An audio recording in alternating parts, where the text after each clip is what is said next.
Good morning दोस्तों, आशा करते हैं आप सब स्वस्थ होंगे।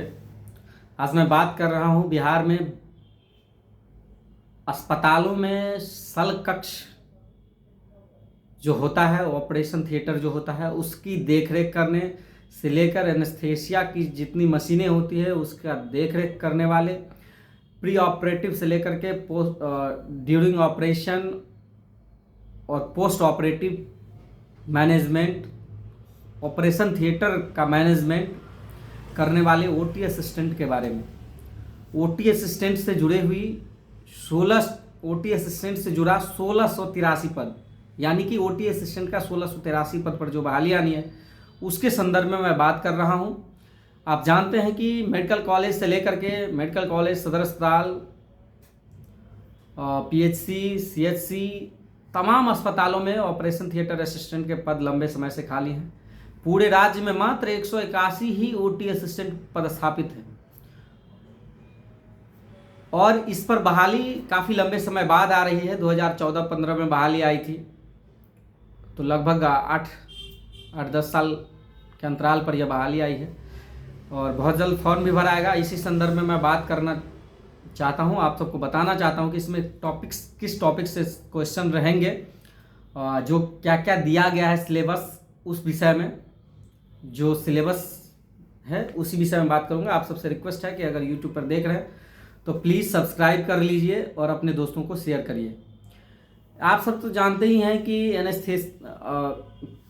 फर्स्ट ईयर का जो सिलेबस रहा है या सेकेंड ईयर का टोटल सिलेबस जो है, anatomy, physiology, microbiology, surgery, medicine, anaesthesia, general nursing, इन्हीं तमाम विषयों से जो है सो क्वेश्चन रहेंगे।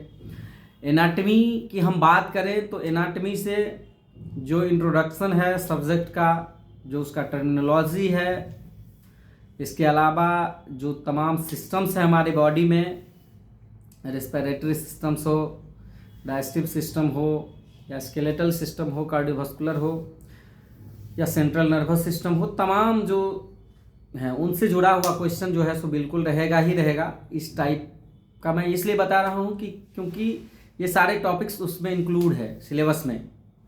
हेड नेक से रह सकता है, थोरैक्स से रह सकता है, एब्डोमेन पेल्विस से रह सकता है, upper limb, lower limb, urogenital system, physiology भी इन तमाम सिस्टम्स का, जैसे जीआईटी हो गया, कार्डियोवास्कुलर सिस्टम हो गया, इसके अलावे इंडोक्राइन ग्लैंड्स, नर्वस सिस्टम, तमाम सिस्टम्स को पढ़ लेने का ज़रूरत है। उसके अलावा माइक्रोबायोलॉजी में कुछ बायोकेमिस्ट्री का भी टॉपिक इसमें रह सकता है। माइक्रोबायोलॉजी में भी कई terminology, bacteria, virus, immunity, infection, तमाम चीज़ों को जो है सो पढ़ने की ज़रूरत है। स्टेरिलाइजेशन, डिसइंफेक्शन, इसके अलावा बायोकेमिस्ट्री से भी carbohydrate, protein, fat, vitamin, antioxidant, ये सब जो है सो इससे जुड़ा हुआ क्वेश्चन रह सकता है। जनरल नर्सिंग में cleaning, dusting, bed making, operation का टेबल का सेटिंग, उसका जो भी चीज़ें हैं, प्री ऑपरेटिव से लेकर के ट्रांसफ़र,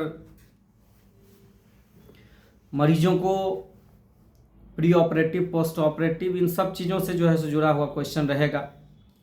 राइस ट्यूब इंसर्शन वगैरह, यूरिनरी कैथराइजेशन, ये सब भी महत्वपूर्ण टॉपिक है और इस सब को पढ़ना ज़रूरी है, हाँ, सबके लिए।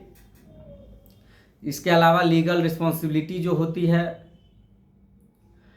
इसके अलावा मेडिसिन में जो कॉमन डिजीज़ है, डायबिटीज़ है, टाइफाइड है, हेपेटाइटिस बी है, रीनल फेल्योर है, हाइपरटेंशन है, पल्मोनरी ट्यूबरकुलोसिस है, इसके अलावा सीओपीडी है। इन सब चीज़ों से जुड़े हुए क्वेश्चन मेडिसिन से रह सकते हैं, इन सब टॉपिक्स से जुड़े हुए।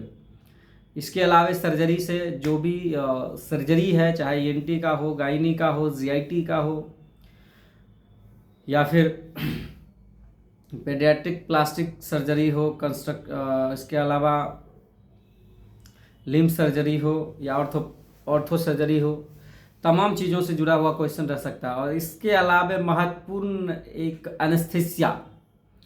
एनेस्थेसिया से भी क्वेश्चन रहेगा। जनरल एनेस्थेसिया हो गया, जनरल एनेस्थेसिया का ज़्यादातर क्वेश्चन रह सकता है। इसके अलावे जनरल एनेस्थेसिया के अलावे भी कई सारे क्वेश्चंस रह सकते हैं इसमें। हम सबको local anaesthesia, general anaesthesia, regional anaesthesia तीनों को जो है सो कवर करने की ज़रूरत है। जो भी ओटी असिस्टेंट के छात्र हैं सभी को पढ़ना ज़रूरत है। इसके अलावा रोल ऑफ ओटी टेक्नीशियन, चाहे आईसीयू में हो या कहीं भी ओटी में हो, इन सब चीज़ों को पढ़ लेने की ज़रूरत है। ये सिलेबस में है और इन्हीं चीज़ों से क्वेश्चन आएगी, यह एकदम कंफर्म है। टेक्निकल क्वेश्चन आने हैं तो इससे बाहर क्वेश्चन नहीं आएंगे। हम लोगों को प्री ऑपरेटिव ओटी असिस्टेंट से लेकर के post operative totally operation theatre management को जो है सो जानने की ज़रूरत है। जो आप लोगों ने अपने कोर्स के दौरान पढ़ी है उसको रिवाइज करने की ज़रूरत है और फिर उसी हिसाब से क्वेश्चन अपने आप जो पढ़े रहेंगे उस हिसाब से जो क्वेश्चन मैच करेगा उसको सोल्व करना है। तो यह काफ़ी महत्वपूर्ण है। आप सबसे रिक्वेस्ट है कि आप लोग अगर YouTube पर इस वीडियो को देख रहे हैं तो प्लीज़ सब्सक्राइब कर लें।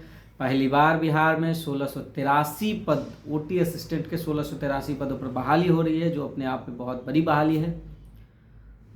आप सबसे रिक्वेस्ट है कि आप लोग अपने अपने सिलेबस पर ध्यान दें, अपने जिस पोस्ट को आप अप्लाई कर रहे हैं। इसके अलावा आप लोग अपना अपना कास्ट सर्टिफिकेट, रेजिडेंस सर्टिफिकेट या जो जिस कैटेगरी से बिलोंग करते हैं वो सर्टिफिकेट्स ज़रूर बना लें। बहुत बहुत धन्यवाद।